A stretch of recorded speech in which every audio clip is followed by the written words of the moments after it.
بسم الله الرحمن الرحيم. يا أيها النبي إذا طلقتم النساء فطلقوهن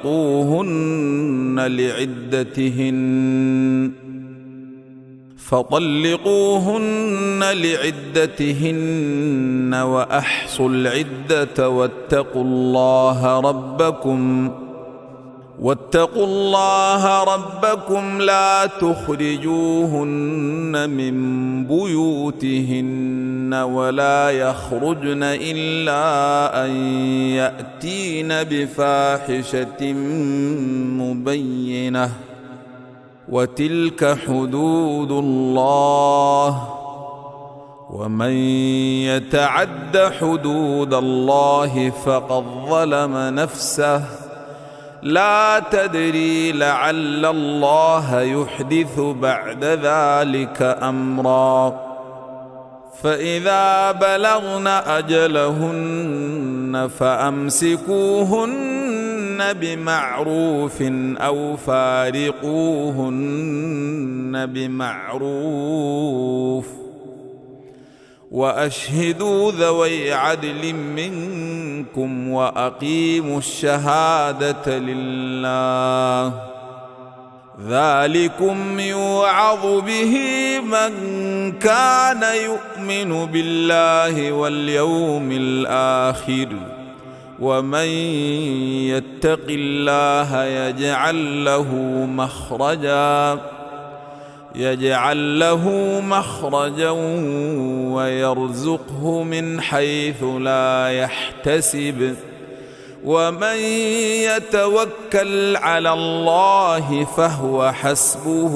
إن الله بالغ أمره قد جعل الله لكل شيء قدرا. واللائي يئسن من المحيض من نسائكم إن ارتبتم فعدتهن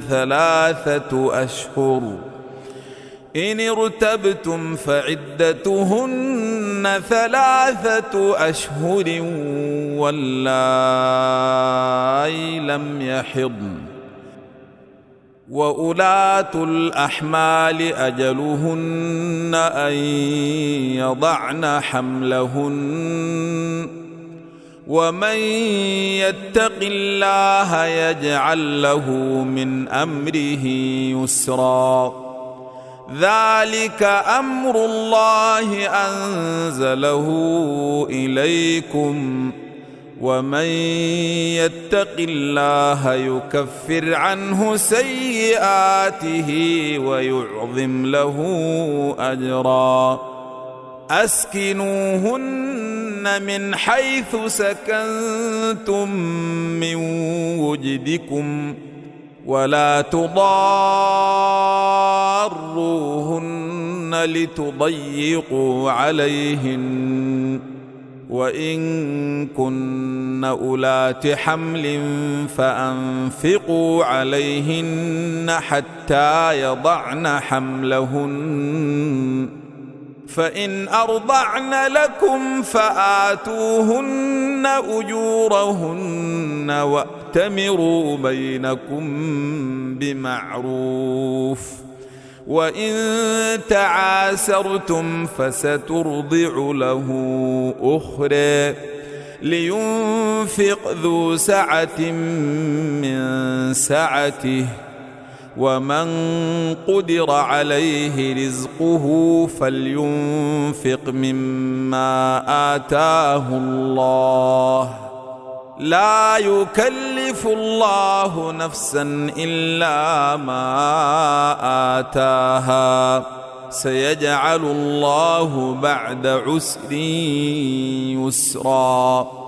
وكأين من قرية عتت عن أمر ربها ورسله فحاسبناها حسابا شديدا وعذبناها عذابا نكرا فذاقت وبال أمرها وكان عاقبة أمرها خسرا أعد الله لهم عذابا شديدا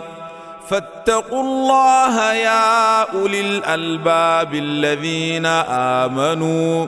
قد أنزل الله إليكم ذكرا رسولا يتلو عليكم آيات الله مبينات ليخرج الذين آمنوا وعملوا الصالحات من الظلمات إلى النور ومن يؤمن بالله ويعمل صالحا يدخله جنات تجري من تحتها الأنهار خالدين فيها أبدا قد أحسن الله له رزقا الله الذي خلق 7 سماوات ومن الأرض مثلهن يتنزل الأمر بينهن لتعلموا أن الله على كل شيء قدير وأن الله قد أحاط بكل شيء علما